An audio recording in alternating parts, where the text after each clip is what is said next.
ओम शांति। 24 फरवरी 2026 की साकार मुरली। मीठे बच्चे, तुमने अपनी जीवन डोर एक बाप से बांधी है। तुम्हारा कनेक्शन एक से है, एक से ही तोड़ निभाना है। बाबा आज प्रश्न पूछते हैं, संगम युग पर आत्मा अपनी डोर परमात्मा के साथ जोड़ती है। इसकी रस्म अज्ञान में किस रीति से चलती आ रही है? उत्तर बाबा कहते, शादी के समय स्त्री का पल्लव पति के साथ बांधते हैं। स्त्री समझती है जीवन भर उनका ही साथी होकर रहना है। तुमने तो अब अपना पल्लव बाप के साथ जोड़ा है।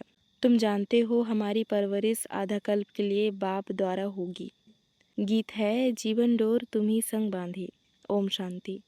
देखो, गीत में कहते हैं जीवन डोर तुमसे बांधी। जैसे कोई कन्या है, वह अपनी जीवन की डोर पति के साथ बांधती है। समझती है कि जीवन भर उनका ही साथी होकर रहना है, उनको ही परवरिश करनी है। ऐसे नहीं कि कन्या को उनकी परवरिश करनी है, नहीं, जीवन तक उनको परवरिश करनी है। तुम बच्चों ने भी जीवन डोर बांधी है। बेहद का बाप कहो, टीचर कहो, गुरु कहो, जो कहो, यह आत्माओं की जीवन की डोर परमात्मा के साथ बांधने की है। वह है हद की स्थूल बात, यह है सूक्ष्म बात। कन्या के जीवन की डोर पति के साथ बांधी जाती है, वह उनके घर जाती है। देखो, हर एक बात समझने की बुद्धि चाहिए। कलयुग में है सब असुरी मत की बातें। तुम जानते हो हमने जीवन की डोर एक से बांधी है। तुम्हारा कनेक्शन एक से है, एक से ही तोड़ निभाना है, क्योंकि उनसे हमको बहुत अच्छा सुख मिलता है। वह तो हमको स्वर्ग का मालिक बनाता है। तो ऐसे बाप की श्रीमत पर चलना चाहिए। यह है रूहानी डोर।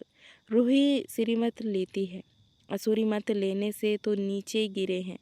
अब रूहानी बाप की श्रीमत पर चलना चाहिए। तुम जानते हो हम अपनी आत्मा की डोर परमात्मा के साथ बांधते हैं। माया गफलत बहुत कराती है। इन लक्ष्मी नारायण ने जरूर कोई से जीवन डोर बांधी जिससे कि जन्म का वर्षा मिला। तुम आत्माओं की परमात्मा से जीवन डोर बांधी जाती है, कल्प कल्प। उनकी तो गिनती नहीं। बुद्धि में बैठता है हम शिव बाबा के बने हैं, उनसे जीवन डोर बांधी है। हर एक बात बाप बैठ समझाते हैं। तुम जानते हो कल्प पहले भी बांधी थी। अब शिव जयंती मनाते हैं, परंतु किसकी मनाते हैं पता नहीं है। शिव बाबा जो पतित पावन है वह जरूर संगम पर ही आएगा, यह तुम जानते हो। दुनिया नहीं जानती है, इसलिए गाया हुआ है कोटों में कोई। आदि सनातन देवी देवता धर्म प्राय लोप हो गया है और सब शास्त्र कहानियाँ आदि हैं। यह धर्म है ही नहीं, तो जाने कैसे। अभी तुम जीवन की डोर बांध रही हो। किससे बांध रहे हो? बाप से। आत्माओं की परमात्मा के साथ डोर जुड़ी हुई है। इसमें शरीर की कोई बात नहीं है। भल घर में बैठे रहो, बुद्धि से याद करना है। तुम आत्माओं की जीवन डोर बांधी हुई है। पल्लव बांधते हैं ना, पल्लव बांधते हैं ना, वह स्थूल पल्लव, यह है आत्माओं का परमात्मा के साथ योग। भारत में शिव जयंती भी मनाते हैं, परंतु वह कब आए थे यह किसी को भी पता नहीं है। श्री कृष्ण की जयंती कब, राम की जयंती कब है, यह नहीं जानते। बच्चे, तुम त्रिमूर्ति शिव जयंती अक्षर लिखते हो, परंतु इस समय 3 मूर्तियाँ तो है नहीं। तुम कहेंगे शिव बाबा ब्रह्मा द्वारा सृष्टि रचते हैं, तो ब्रह्मा साकार में जरूर चाहिए ना। बाकी विष्णु और शंकर इस समय कहाँ है जो तुम त्रिमूर्ति कहते हो? यह बहुत समझने की बातें हैं। त्रिमूर्ति का अर्थ ही ब्रह्मा विष्णु शंकर है।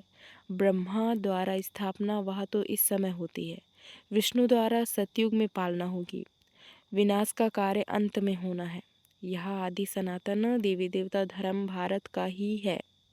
वह तो सब आते हैं धर्म स्थापन करने। हर एक जानता है यह धर्म स्थापन किया और उनका संवत यह है, फलाने टाइम फलाना धर्म स्थापन किया। भारत का किसी को पता नहीं है। गीता जयंती, शिव जयंती कब हुई किसी को पता नहीं है। श्री कृष्ण और राधे की आयु में 2-3 वर्ष का फर्क होगा। सतयुग में जरूर पहले श्री कृष्ण ने जन्म लिया होगा, फिर राधे ने, परंतु सतयुग कब था यह किसी को पता नहीं है। तुमको भी समझने में बहुत वर्ष लगे हैं, तो 2 दिन में कोई कहाँ तक समझेंगे। बाप तो बहुत सहज बताते हैं, वह है बेहद का बाप। जरूर उनसे सबको वर्षा मिलना चाहिए ना। ओ गॉडफादर कह याद करते हैं, लक्ष्मी नारायण का मंदिर है। यहाँ स्वर्ग में राजे करते थे, परंतु उनको यहाँ वर्षा किसने दिया? जरूर स्वर्ग के रचयिता ने दिया होगा, परंतु कब कैसे दिया वह कोई नहीं जानते हैं। तुम बच्चे जानते हो, जब सतयुग था और कोई धर्म नहीं था। सतयुग में हम पवित्र थे, कलयुग में हम पतित हैं, तो संगम पर ज्ञान दिया होगा। सतयुग में नहीं, वहाँ तो प्रलब्ध है। जरूर अगले जन्म में ज्ञान लिया होगा, तुम भी अब ले रहे हो। तुम जानते हो आदि सनातन देवी देवता धर्म की स्थापना बाप ही करेगा। श्री कृष्ण तो सतयुग में था, उसको यह प्रलब्ध कहाँ से मिली? लक्ष्मी नारायण ही राधे कृष्ण थे, यह कोई नहीं जानते हैं। बाप कहते हैं जिन्होंने कल्प पहले समझा था वही समझेंगे। यह सैम्पलिंग लगता है, मोस्ट स्वीटेस्ट झाड़ का कलम लगता है। तुम जानते हो आज से 5000 वर्ष पहले भी बाप ने आकर मनुष्य से देवता बनाया था। अभी तुम ट्रांसफ़र हो रहे हो। पहले ब्राह्मण बनना है, बाजोली खेलते हैं तो चोटी जरूर आएगी। बरोबर हम अभी ब्राह्मण बने हैं। यज्ञ में तो जरूर ब्राह्मण चाहिए।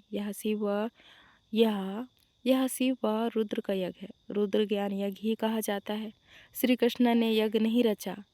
इस रुद्र ज्ञान यज्ञ से विनाश ज्वाला प्रज्वलित होती है। यह शिव बाबा का यज्ञ पतितों को पावन बनाने के लिए है। रुद्र शिव बाबा निराकार है, वह यज्ञ कैसे रचे? जब तक मनुष्य तन में न आए, मनुष्य ही यज्ञ रचते हैं। सूक्ष्म व मूल बात में यह बातें नहीं होती। बाप समझाते हैं यह संगम युग है। जब लक्ष्मी नारायण का राज्य था तो सतयुग था। अब फिर तुम यह बन रही हो। यह जीवन की डोर आत्माओं की परमात्मा के साथ है। यह डोर क्यों बांधी है? सदा सुख का वर्षा पाने के लिए। तुम जानते हो बेहद के बाप द्वारा हम यह लक्ष्मी नारायण बनते हैं। बाप ने समझाया है तुम सो देवी देवता धर्म के थे, तुम्हारा राज्य था। पीछे तुम पुनर्जन्म लेते लेते क्षत्रिय धर्म में आए। सूर्यवंशी रजाई चली गई, फिर चंद्रवंशी आई। तुमको मालूम है वह यह चक्र कैसे लगाते हैं? इतने इतने जन्म लिए भगवान आज। हे बच्चे, तुम अपने जन्मों को नहीं जानते हो, मैं जानता हूँ। अब इस समय इन तन में दो मूर्ति है, ब्रह्मा की आत्मा और शिव परम आत्मा। इस समय दो मूर्ति इकट्ठी है, ब्रह्मा और शिव। शंकर तो कभी पाठ में आता नहीं, बाकी विष्णु सतयुग में है। अभी तुम ब्राह्मण सो देवता बनेंगे। हम सो का अर्थ वास्तव में यह है। उन्होंने कह दिया है आत्मा सो परमात्मा, परमात्मा सो आत्मा। कितना फ़र्क है। रावण के आने से ही रावण की मत शुरू हो गई। सतयुग में तो यह ज्ञान ही प्राय लोप हो जाएगा। यह सब होना ड्रामा में नूत है ना, तब तो बाप आकर स्थापना करे। अभी है संगम। बाप कहते हैं मैं कल्प के संगम युग पर आकर तुमको मनुष्य से देवता बनाता हूँ। ज्ञान यज्ञ रचता हूँ, बाकी जो है वह इस यज्ञ में स्वाहा हो जाने हैं। यह विनाश ज्वाला इस यज्ञ से प्रज्वलित होनी है। पतित दुनिया का तो विनाश होना है, नहीं तो पावन दुनिया कैसे हो? तुम कहते भी हो हे पतित पावन आओ, तो पतित दुनिया पावन दुनिया इकट्ठी रहेगी क्या? पतित दुनिया का विनाश होगा, इसमें तो खुश होना चाहिए। महाभारत की लड़ाई लगी थी जिससे स्वर्ग के गेट खुले। कहते हैं यह वही महाभारत लड़ाई है। यह जो अच्छा है, पतित दुनिया ख़त्म हो जाएगी। पीस के लिए माथा मारने की दरकार क्या है? तुमको जो अब तीसरा नेत्र मिला है वह कोई को नहीं है। तुम बच्चों को खुश होना चाहिए। हम बेहद के बाप से फिर से वर्षा ले रहे हैं। बाबा, हमने अनेक बार आपसे वर्षा लिया है। रावण ने फिर श्राप दिया। यह बातें याद करना सहज है, बाकी सब दंत कथाएं हैं। तुमको इतना साहूकार बनाया, फिर गरीब क्यों बने? यह सब ड्रामा में नूत है। गाया भी जाता है ज्ञान भक्ति वैराग्य। भक्ति से वैराग्य तब हो जब ज्ञान मिले। तुमको ज्ञान मिला तब भक्ति से वैराग हुआ। सारी पुरानी दुनिया से वैराग। यह तो कब्रिस्तान है। 84 जन्म का चक्र लगाया है, अभी घर चलना है। मुझे याद करो तो मेरे पास चले आएंगे। विकर्म विनाश हो जाएंगे और कोई उपाय नहीं। युग अग्नि से पाप भस्म होंगे, गंगा स्नान से नहीं होंगे। बाबा कहते हैं माया ने तुमको फूल अर्थात मूर्ख बना दिया है। अप्रैल फूल कहते हैं ना, अभी मैं तुमको लक्ष्मी नारायण जैसा बनाने आया हूँ। चित्र तो बहुत अच्छे हैं, आज हम क्या हैं कल हम क्या होंगे, परंतु माया कम नहीं। माया डोर बांधने नहीं देती, खींचातान होती है। हम बाबा को याद करते हैं फिर पता नहीं क्या होता है, भूल जाते हैं। इसमें मेहनत है, इसलिए भारत का प्राचीन योग मशहूर है। उन्हों को वर्षा किसने दिया, यह कोई समझते नहीं है। बाप कहते हैं, बच्चों मैं तुमको फिर से वर्षा देने आया हूँ, यह तो बाप का काम है। इस समय सब नर्कवासी हैं, तुम खुश हो रहे हो। यहाँ कोई आते हैं समझते हैं तो खुशी होती है। बरोबर ठीक है, 84 जन्मों का हिसाब है, बाप से वर्षा लेना है। बाप जानते हैं आधा कल्प भक्ति करके तुम थक गए हो। मीठे बच्चे, बाप तुम्हारी सब थक दूर करेंगे। अब भक्ति अंधियारा मार्ग पूरा होता है। कहाँ यहाँ दुखधाम, कहाँ वहाँ सुखधाम। मैं दुखधाम को सुखधाम बनाने कल्प के संगम पर आता हूँ। बाप का परिचय देना है, बाप बेहद का वर्षा देने वाला है। एक की ही महिमा है, शिव बाबा नहीं होता तो तुमको पावन कौन बनाता। ड्रामा में सारी नूत है। कल्प कल्प तुम मुझे पुकारते हो कि हे पतित पावन आओ। शिव की जयंती है, कहते हैं ब्रह्मा ने स्वर्ग की स्थापना की, फिर शिव ने क्या किया जो शिव जयंती मनाते हैं। कुछ भी समझते नहीं हैं। तुम्हारी बुद्धि में ज्ञान एकदम बैठ जाना चाहिए। डोर एक के साथ बांधी है तो फिर और कोई के साथ नहीं बांधो, नहीं तो गिर पड़ेंगे। पारलौकिक बाप मोस्ट सिंपल है, कोई ठाट बाट नहीं। वह बाप तो मोटरों में एरोप्लेन में घूमते हैं। यह बेहद का बाप कहते हैं, मैं पतित दुनिया पतित शरीर में बच्चों की सेवा के लिए आया हूँ। तुमने बुलाया है, हे अविनाशी सर्जन आओ, आकर हमें इंजेक्शन लगाओ। इंजेक्शन लग रहा है। बाप कहते हैं, योग लगाओ तो तुम्हारे पाप भस्म होंगे। बाप है ही 63 जन्मों का दुख हरता, 21 जन्मों का सुख करता। अच्छा, याद प्यार लेते हैं। मीठी मीठी सीख दे बच्चों प्रति माता पिता बाप दादा का याद प्यार और गुड मॉर्निंग। रूहानी बाप की रूहानी बच्चों को नमस्ते। हम रूहानी बच्चों की रूहानी माता पिता बाप दादा को याद प्यार और गुड मॉर्निंग, नमस्ते नमस्ते, शुक्रिया बाबा शुक्रिया। धारणा के लिए मुख्य सार, पहला, अपनी बुद्धि की रूहानी डोर एक बाप के साथ बांधनी है, एक की ही श्रीमत पर चलना है। दूसरा है, हम मोस्ट स्वीटेड झाड़ का कलम लगा रहे हैं, इसलिए पहले स्वयं को बहुत बहुत स्वीट बनाना है।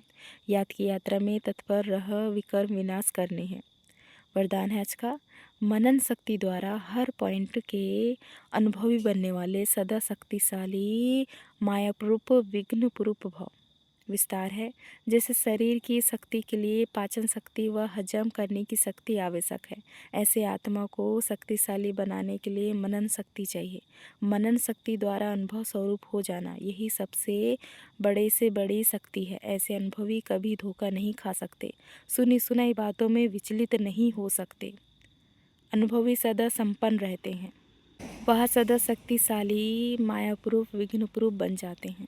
स्लोगन, खुशी का खजाना सदा साथ रहे तो बाकी सब खजाने स्वतः आ जाएंगे।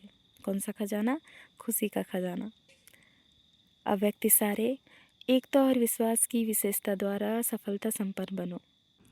सफलता संपन्न बनने के लिए साधारण कार्य में रहते हुए भी फरिश्ते की चाल और हाल हो। ऐसे नहीं कहो कि क्या करें, बात ही ऐसी थी, काम ही ऐसा था, सरकमस्टांस ऐसे थे, समस्या ऐसी थी, इसलिए साधारणतः आ गई। किसी समय भी किसी हालत में भी आपका अलौकिक स्वरूप हर एक को अनुभव हो।